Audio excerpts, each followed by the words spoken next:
Hi, this is DJ over at KO Realty, and we are now on step 3 of getting ready to reignite or even start your real estate business working by referral.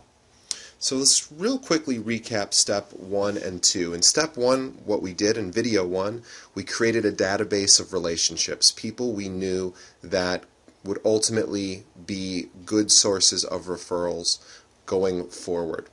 Then in step 2, we actually sent each one of these people an introductory letter. Okay? So what we're going to do going forward is now follow up with these people. The first thing we're going to do is what we call a hard contact. So the soft contact we've already done, which was the letter that was sent introducing you to them. Now, if you're already in the business, sending an introductory letter wouldn't have made sense, but you could send a different letter that says, hey, I just wanted to let you know, here are some of the services I offer my clients, etc., etc. But now we're going to assume that you are a new broker in this particular example. And we're going to make a phone call now, I would suggest 3 to 4 days after the letter is sent, or rather after the letter is most likely received, So what we're going to do in this phone call is make sure that they read the letter, and we're going to assume they didn't, right? Even though we've written the address and we signed it and put our business card in there, let's just make an assumption that the letter itself did not get read. And that's okay. We don't expect it to be read. We just expect them to see that we sent them something. So now we're going to actually make a phone call to them to confirm that they did receive it, and also just to remind them that this is what we did. So I'm going to read you the script that I've written, and of course you can adjust it to your own taste. But basically you'd say, hi DJ, this is DJ with KO Realty. I just wanted to follow up on a letter I sent recently announcing my career in real estate. If you ever come across anyone that's interested in buying or selling a home or renting an apartment, I'd really love to speak with them and talk about what I offer my clients. Hey, by the way, I also send out a monthly email with some information that my clients find useful. Is it okay if I put you on the list? And, because they're in your sphere of influence, odds are they are going to say yes. And that's really what we want here. We want to accomplish 2 things. One, of course, to speak to them. By the way, you can leave that as a voicemail as well. Just don't leave the part about the email, and you have to call them again for that. But 2 things, we want to make sure that they know that this is what we're doing, and also to get that email address so we can send this out, a constant stream of good information and value after this phone call. Because a lot of times people say, well, I contacted my sphere of influence, and you say, well, how many times? Well, I called them once. And you might say, well, okay, well, that's not enough. I know I have to contact them more often than that, but how do I call them? Why do I call them? And what can I do to consistently add value instead of just saying, hey, if you know anyone, please keep me in mind? Well, you can only say that so many times, right, before it starts to get uncomfortable. So what we're going to do now is we're going to talk about following up beyond that first phone call. And we're going to do what Brian Buffini, who you're probably familiar with, is one of the top real estate trainers, calls items of value. And we created our own little idea here of what items of value might look like. And what I'm talking about is consistently sending out information to your prospects, to your sphere of influence, that is useful and fun. Okay? So I actually call it silly and serious. What we're going to do is we're going to talk about a strategy to do this via email. There's a lot of different ways to stay in touch with your clients. Telephone, handwritten letters, physical printed letters that you put together as a newsletter, and we're going to talk about email as one of the sort of easiest ways to do this, and I think actually one of the most effective ways to do it. So I call this silly and serious because we're going to construct an email every single month that is both silly and serious. The reason for this, hopefully, is obvious. The silly part, we want to grab their attention. And it's going to be silly, but also kind of professional at the same time. And then we're going to get serious later on in the email. We're going to keep it short and sweet, something that everyone could look at in a bite-sized piece and find value. Okay? So, let's first talk about constructing the silly part of the email.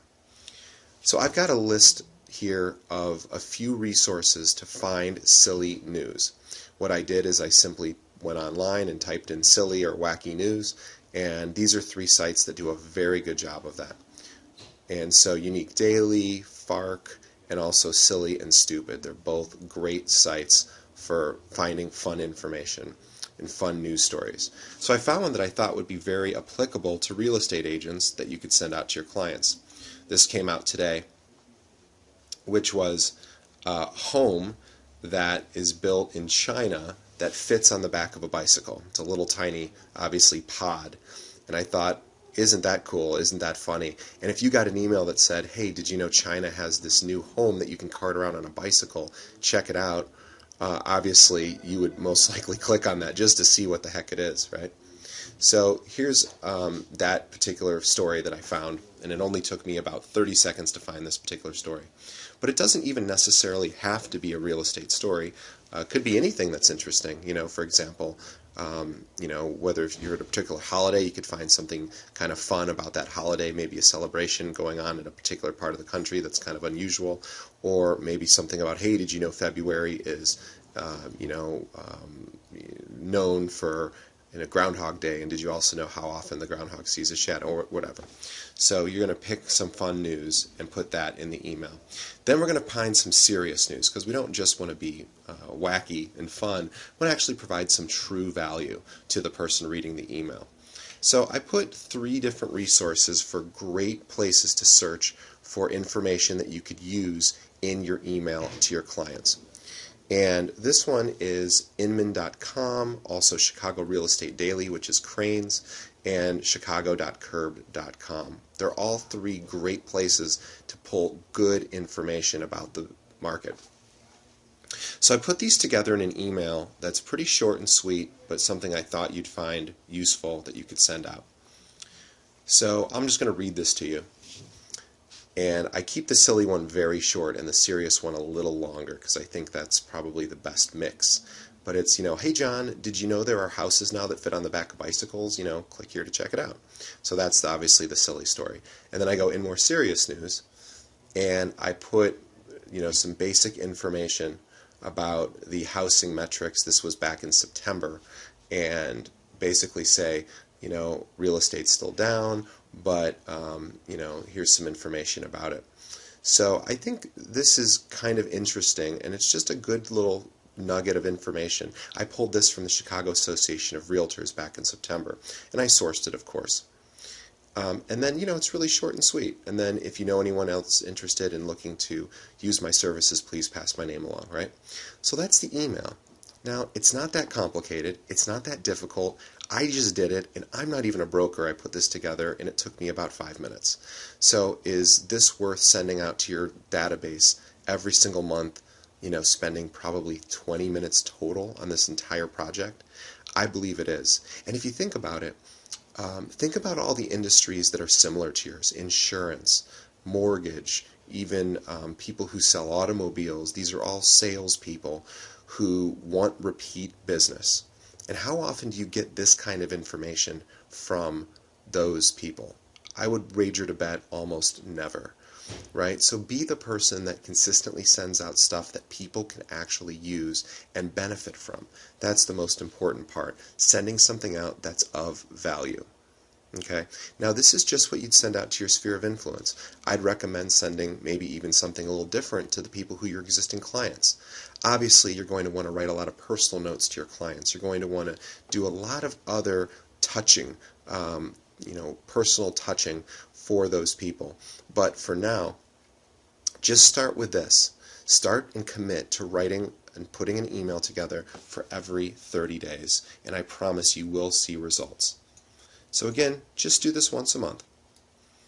Now, in the next steps, I actually put a bonus video together, which it has what I believe is the most powerful strategy to get referrals.